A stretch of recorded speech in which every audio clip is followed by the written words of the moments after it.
The town of Christian Springs was big enough to justify having its own cold storage, but far too small to make proper use of it. On average, I would end up seeing about 5 bodies a month, most of them overdoses from the smaller towns nearby. My work at the morgue was quick and impersonal.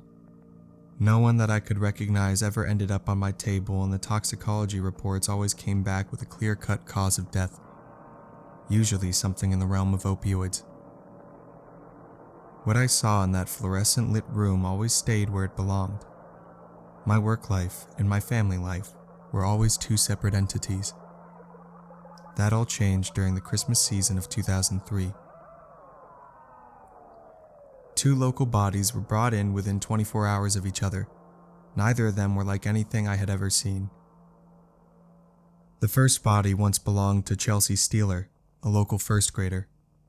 After school let out for winter break, Steeler walked off the premises only to return a couple minutes later. Bleeding from the mouth, Steeler stumbled through the school's playground, begged for help, and then collapsed. She was pronounced dead as soon as the emergency services arrived. The second body I recognized, Christine Morgan. Morgan was someone that most people in the Christian Springs community would recognize. She was the crazy religious lady. As the name of the town might imply, we had our fair share of Bible thumpers in town, but Morgan's breed of spirituality was considerably more aggressive than anything you could find being peddled by the televangelists the locals watched. Both of our cinemas in Christian Springs banned the woman from the premises on account of her interrupting screenings of even the most milquetoast of movies with her raving sermons. When the local museum set up a dinosaur exhibit, Morgan was banned from that too. To her, dinosaur bones were the work of Satan, created to lead true believers astray. It was Christine Morgan's daughter, 7-year-old Grace Morgan, who discovered the body. When I first heard this bit of information, I found myself pitying the child. My ruminations about Grace Morgan's well-being were soon whisked away by what I discovered during the autopsies. Both of the bodies exhibited internal damage, the likes of which I had never seen or read about before. Their stomach lining was shredded to bits. Chunks of their livers were found inside of their esophagus. Every internal organ that was still intact showed signs of extreme scarring. It was as if something had torn them up from the inside. The cause of death was a complete mystery. Aside from a shared geographical location, the 2 women had nothing in common, yet the severity of their injuries was almost identical. It was as if someone had planted bombs inside of them and sent tiny bits of shrapnel flying through their organs. Yet there was no shrapnel to be found. There was no clear trace of the instrument that had killed these women. On closer observation, however, I found something else that connected the 2 bodies. In the confounding mess of viscera, I found something that made their cause of death seem quaint by comparison. Even though they were bloodied and covered in loose chunks of flesh and membrane, I immediately knew what I was holding in my hands. I was holding 2 tiny gingerbread men. They were small, both fitting into the palm of my glove, but they still inspired fear. Unlike the big-eyed, smiley gingerbread men that were sold in the local bakeries, the creations I held in my hands had tiny slits for eyes, and their mouths were stretched into long, harrowed screams that descended well into their torsos. The baked goods I held in my hands were the product of a disturbed mind. I called just about everyone I went to school with. From the few colleagues that picked up, I couldn't find anyone that was willing to drive over and take a look at my findings. Everyone was either far too busy dealing with the personal aspects of the holiday season, or was swamped with the suicide spike that Christmas brings. Even past their business, no one believed me. When I described the 2 foreign objects I found lodged in the bodies, a couple of my classmates even inquired whether I was sober.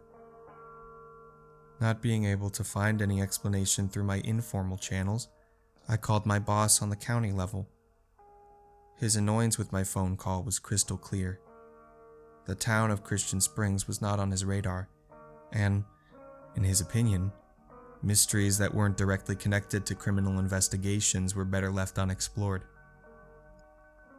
After a long back and forth, he agreed to drive down and investigate the Gingerbread Men as soon as his schedule cleared up. He suggested that I shouldn't go into details on my report if I didn't want to undergo a psychological evaluation. I filled out the report as best as I could, but the cause of death still ended up as unknown.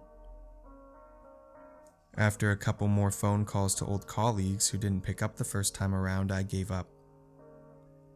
The mystery of the Gingerbread Men would have to wait until after the holidays. I placed the cookie creatures face down in a glass jar, put on my coat, and drove back home. My wife didn't like me talking about work at home. In fact, she didn't like me talking about work at all. Whenever the question of what I did for a living came up at dinner parties, she'd quickly say I worked with the police, or call me a doctor, and then quickly change the topic. When I came home that evening, I didn't mention anything about the Gingerbread Men, but all night long, those slitted eyes haunted me. I dreamed of my son walking into our bedroom in the middle of the night, clutching his stomach. I dreamed of my wife getting up to comfort him, but soon kneeling over in pain as well. I dreamed of my family lying on those metal slabs, of me cutting their chests open, of finding nothing but pink mush where the organs should be. When I woke up that morning, I was overjoyed to find my wife sleeping next to me, unharmed by the baked monstrosities that tore through my sleep. But the joy didn't last long. My family might have been alive, but those two gingerbread men were still real. They were still waiting for me in the examination room. During breakfast, my son excitedly told me about his last day at school. I knew he went on a field trip to the museum. I signed the permission slip for it after all. But all my son could talk about was the gingerbread men his class made in the morning. I kept on trying to ask him what his favorite dinosaur exhibit was, but all my son could talk about was his newfound interest in baking. The house phone rang. My wife picked up.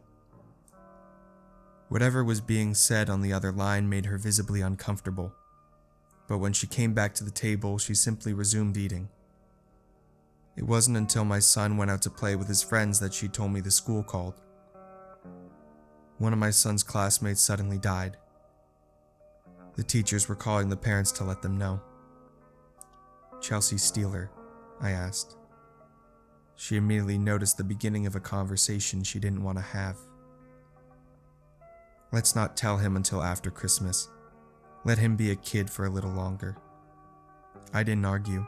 I didn't share the details of what I found inside Steeler's body. Instead, I told my wife that there was some last-minute paperwork I had to take care of in the examination room before I fully clocked out for the holidays. It wasn't entirely a lie. I did spend some time going through the autopsy report, making sure it didn't sound completely mad. But it wasn't the reason I drove back to work that day. My real reasons were lying face down in a glass jar.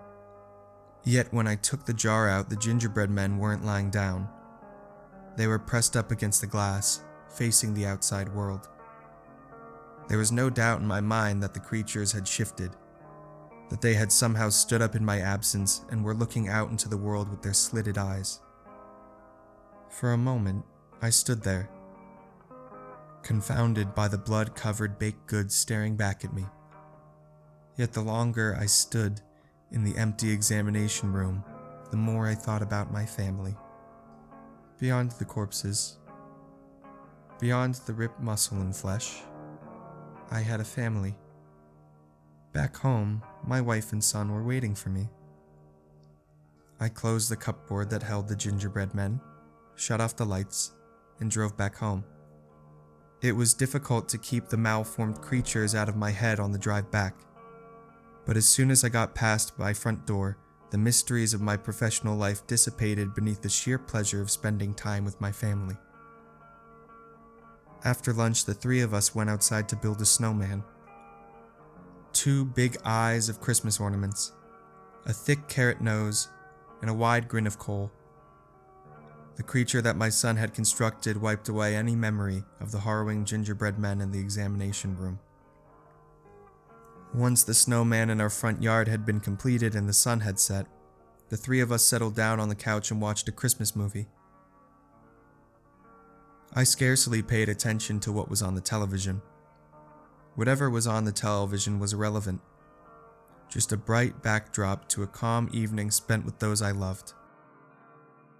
It wasn't until my wife and I were falling asleep that I thought about my work again. Just as she drifted off to sleep, she mentioned that we should have a talk with our son about bullying. While I was off finishing my paperwork, my son told my wife about one of his classmates tormenting the daughter of the weird religious lady. Apparently the bully had taken the girl's gingerbread man and ate it in front of the whole class, embarrassing the poor kid. "Christine Morgan's daughter?" I asked. "Probably," my wife said, yawning. "Was the bully Chelsea Steeler?" I asked. "Don't know. He didn't use names," she said, yawning again. "But we should talk to him about standing up for the weaker kids." For a moment I thought about breaking the unspoken rules of my marriage and telling my wife about the 2 corpses in the examination room, but that moment dragged on for too long. By the time I started to whisper my worries, she was already asleep. My mind was still desperately trying to make connections between the 2 bodies and their gruesome deaths. But I forced my eyes shut and tried to get some rest. I hoped that some sleep would help me forget about the gingerbread men. It didn't. I woke up drenched in sweat with my heart racing. In my dreams, I saw my family sitting in the kitchen making gingerbread men. My wife and son seemed so happy, so full of life, so innocent, yet the cookies that they made shared none of their joy. Slitted eyes and maws of crimson stared back at me from the kitchen table, slitted eyes that blinked and maws that chomped. Before I could warn them, before I could save my family, the gingerbread men leapt into action. Soon enough my wife and son were gone, and all that remained of them was blood and mangled skin. Seeing the kitchen clean and free of death brought a tiny bit of calmness to my mind, but I knew that what I truly needed was sleep. With a generous helping of sleeping pills and a nightcap, I returned back to bed. At first the thoughts of Morgan and Steeler tugged at my mind, but soon enough I fell into a deep, dreamless sleep. I woke up to an empty bed that morning. For a moment, past the chemically induced grogginess of my slumber, I found myself worrying about my family being kidnapped by a group of possessed gingerbread men. Walking down to the kitchen and finding my wife and son safe and sound calmed me somewhat, but the calmness didn't last. They were baking gingerbread men. Their creations were unlike the ones I had seen in my dreams. The cookie men they made were cheery and happy and full of pep, but that didn't matter to me.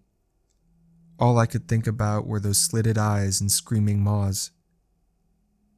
All I could think about were the 2 gingerbread men standing in my office, waiting. They invited me to join in on the baking, but I busied myself with beer and television. I hoped that the alcohol and channel hopping would distract me, yet all I could think about were those bodies.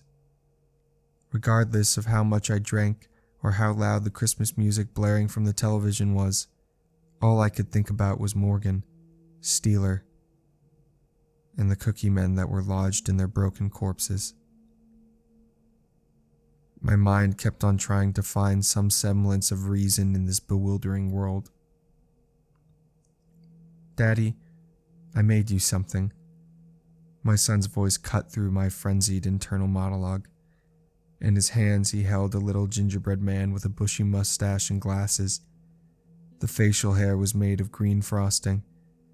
and the glasses were far too big for the man's face, but I could tell that the gingerbread man was meant to be a representation of me.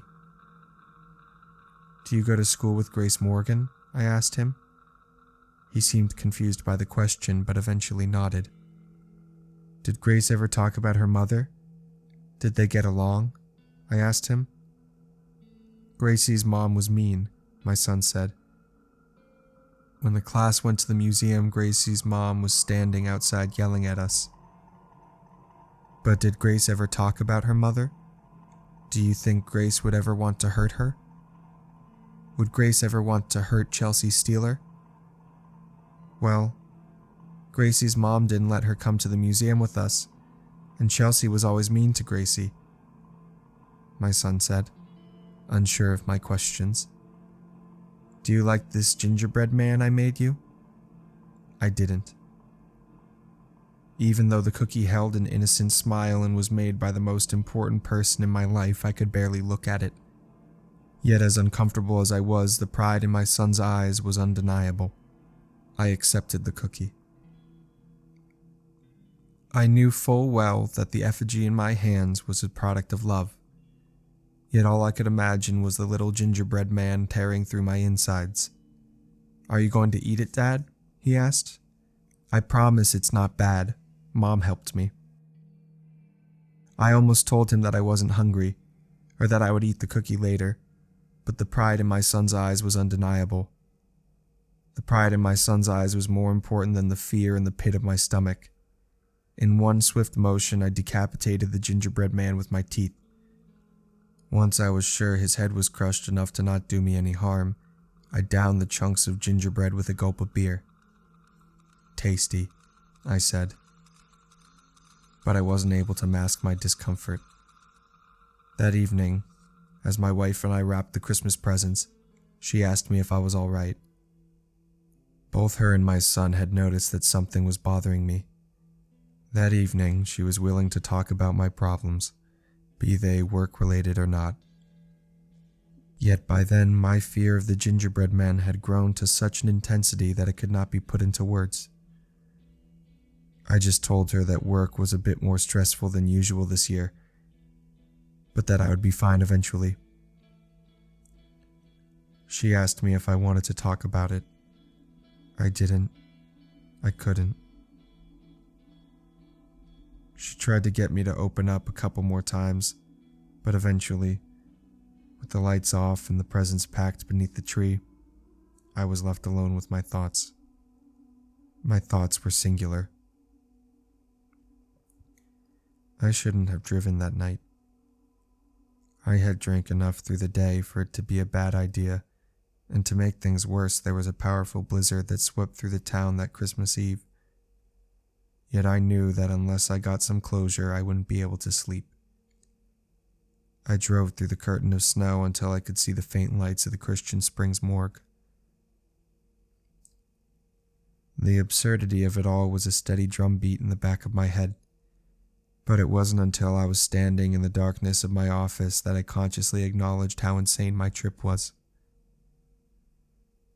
There was nothing to be achieved from closer examination. Morgan and Steeler were dead. There was nothing I could do to bring them back. I almost convinced myself to turn around and go back home. Almost. Just as I was about to turn around and walk away, I heard something. I heard the faintest taps coming from the cupboard in which I had kept the gingerbread men. Tap, tap, tap, like little claws knocking on glass. Tap, tap, tap, like little gingerbread men trying to make their way out. Tap, tap, tap. With my heart in my throat, I opened up the cupboard. Stuck in their glass prison, the two gingerbread men stood there, staring straight at me. They were no longer standing in the spread-out pose in which I first found them. Each of them had one of their blood-caked limbs extended, as if they were about to knock on the glass again. I stared at them, waiting for them to move again, waiting for something to happen that would convince me that I had not gone insane. In the dim light of my office, I thought that I could see their eyes twitch. I thought I could see the slightest bit of stifled movement in their mouths. But before I could steady myself to properly look, my phone rang. It was my wife. She woke up in the middle of the night to find her husband missing, to find the car missing. She asked 2 questions. She asked whether I was safe and whether I was having an affair. The implication that I would even be capable of being unfaithful hurt me. But as I assured her I would never break our marriage vows, I realized how far I let my mind drift. I closed the cupboard, slid down to the floor of the examination room, and told her everything. I told her about Steeler Morgan's unfathomable internal damage. I told her about the gingerbread men. I told her about how scared I was. She listened patiently, and with each word that left my lips, with each part of my insane story that I described, I found myself less and less scared. The cause of death was still a mystery, but the pure act of explaining the gingerbread theory made it seem inconceivable. The murderous gingerbread men were not real. What was real was my worried wife who was waiting for me at home. Once I was all talked out, she asked me to come home. I did. As I shut off the lights and left the examination room, however, the tiniest bit of doubt slithered into my mind. Tap, tap, tap. I ignored it and drove back home. The steadily rotating cast of extended family members that came through our house kept me occupied for the next couple of days. All worries of murderous gingerbread men disappeared beneath the fear that my mother-in-law inspired in me. But that fear wasn't something that haunted my dreams. That fear was manageable. When my wife and I had decided to tell our son about Chelsea's Steeler, he didn't seem overly concerned. Apparently his friends had already told him. Just about everyone from his class knew as soon as the playground rumor mill got going. He just never brought it up because he knew that Mommy didn't like talking about death in the house. But what can one expect from a child whose father works with the police? A day before New Year's, I got called back into work. Another overdose from the town nearby. The ghastly gingerbread men had left my mind completely by then. I simply co-signed them to be part of some minor mental breakdown. Yet when I entered the examination room, the thoughts of those slitted eyes came flooding back. The cupboard was open, and there was broken glass on the floor. The gingerbread men had escaped. I spent most of January sleepless. I kept on thinking that somehow those 2 strange creatures made of gingerbread would come and track me down. That they would hurt my family and me because I was aware of their existence. But they didn't. Life carried on as normal.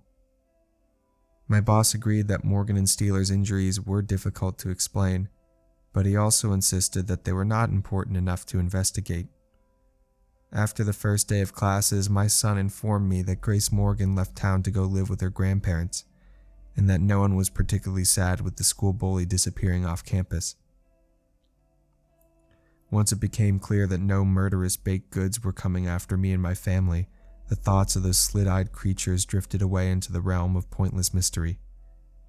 I still don't understand what I saw the Christmas of 2003, but I have resigned myself to the fact that I will never understand. Sometimes, however, when I find myself sitting in a bar after a medical examiner conference and colleagues share stories of the bizarre and unexplained, I tell my tale of the gingerbread men. And sometimes, when the booze is flowing freely and people's tongues loosen, they tell me that I'm not the only coroner who has found baked goods inside of a mangled corpse.